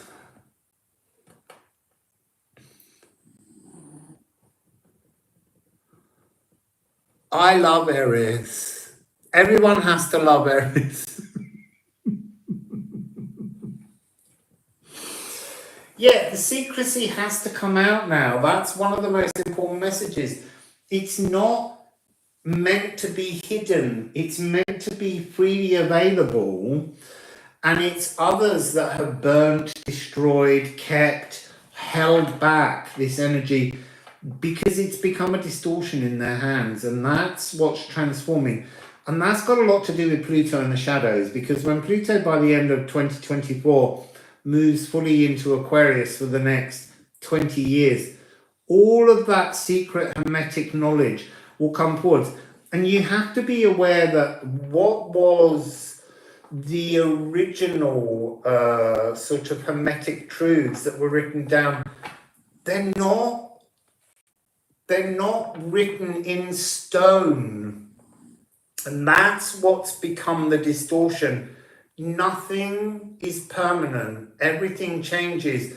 And the way we work with hermetic truths has been transformed. There's a whole new way of working to get this hermetic balance within us, to reach the true hidden stone, not just your personal philosopher's stone, but the true hidden stone. And I don't know what the answer is. They haven't told me all of that yet. I have to go on the journey too, and we'll all go on it. But I have to experience parts of it before I can go sharing it, because otherwise I'm just spouting a load of sanctimonious spirituality as well.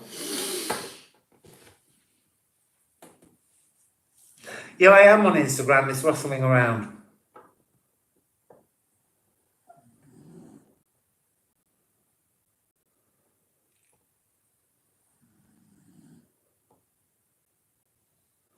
Yeah, it is. It really is liberating. Nothing is permanent. There's energies of pendulums within the music of the spheres. Things swing in one direction and swinging in another direction. And every time they come back, they're in different frequencies. Things have transformed. The music of the spheres moves around, and there are moments when there's a harmony of the spheres. There's moments when there's a chaos of the spheres. They're all different chordal frequencies that work through. But all of them are in the mind of poi poi. So beautiful people. See, as soon as poi poi comes, just all the magic just keeps coming. Look, I split the deck. There is Mary the Alchemist. She knew Poi Poi. Without a doubt, she knew Poi Poi. I think she was probably one of the earliest to know.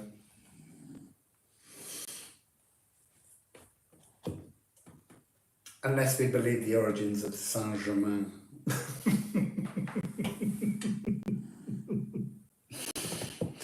Oh yeah, you can donate money to me as well. Because I don't have anywhere to live. This is not my house. I'm dog sitting.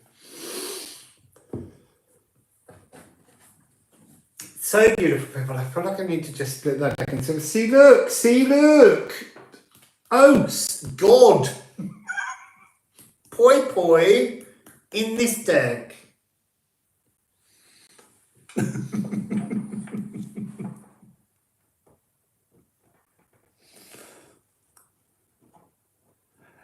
Bye, New World Shaman.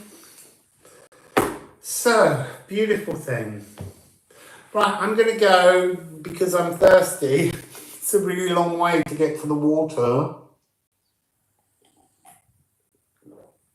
And I need to open the back door and let the dogs out. And also, I've got my last piece of Bakewell tart to have with clotted cream. Now, if you're not British, you might not know what clotted cream is. It's delicious. It's cream that they steam very, very slowly and gently for a very long time until this amazing crust forms on the top. It's as thick as butter. And it's beautiful on a raspberry and almond Bakewell tart. Thank you, Spirit Reading 777. So, all go away. Oh, look, before I go, I'm just going to remind you all of this. Look, hang on. It's 906. See, that's a magic number as well.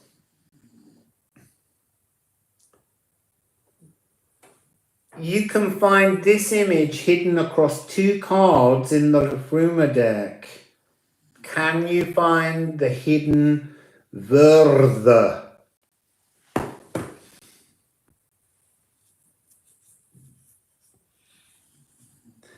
All from Blackwater Buffaloes. That'll be a really interesting cream. I'll have a little bit of a... You should call it Aurochs cream.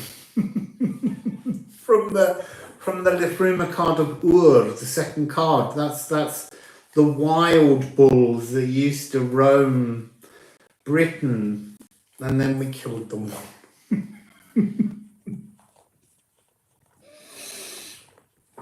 So yeah, I was just seeing if I could find it, but I can't. I'm gonna go. It's been beautiful. Thank you to my lovely moderators. Oh no, there it is. Urox Black Buffalo cream. And I will see you all again very soon. See, part of the other thing I just need to explain. There won't be readings every day. There will be days when there will be 10 readings. Because Poi Poi wants me to be less spiritual in many ways. He wants me to focus and then play for a few days.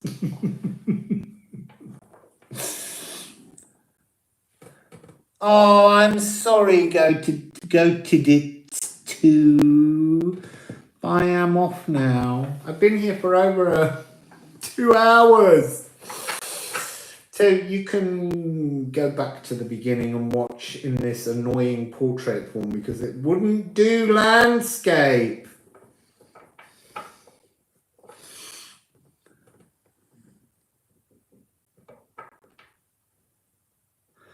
No, I can't stay in bed. Because we have to go and explore the world together. We have to go out and play together. Poi Poi likes to go places. So, beautiful people, find Poi Poi in your heart. And if you're ready, he'll join you. So I've got no idea how to stop this in portrait. So I'm going to say Wassail,